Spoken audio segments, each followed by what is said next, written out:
Teaching about money and possessions.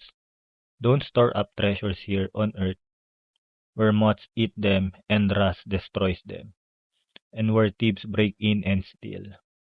Store your treasures in heaven, where moths and rust cannot destroy, and thieves do not break in and steal. Wherever your treasure is, there the desires of your heart will also be. Your eye is a lamp that provides light for your body.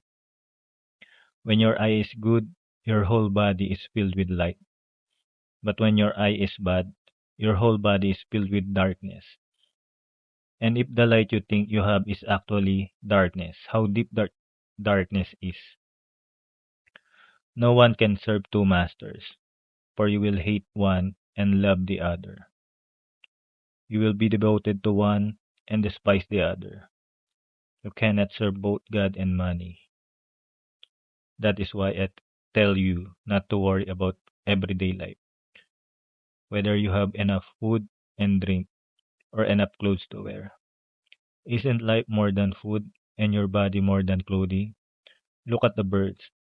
They don't plant or harvest or store food in barns, for your heavenly Father feeds them. And aren't you far more valuable to Him than they are? Can all your worries add a single moment to your life?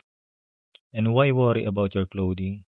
Look at the lilies of the field and how they grow. They don't work or make their clothing, yet Solomon in all his glory was not dressed as beautifully as they are.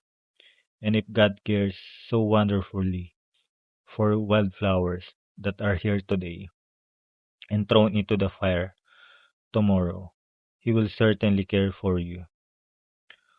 Why do you have so little faith? So don't worry about these things, saying, what will we eat? What will we drink? What will we wear? These things dominate the thoughts of unbelievers.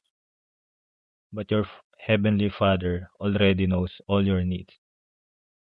Seek the kingdom of God above all else and live righteously, and He will give you everything you need. So don't worry about tomorrow, for tomorrow will bring its own worries. Today's trouble is enough for today.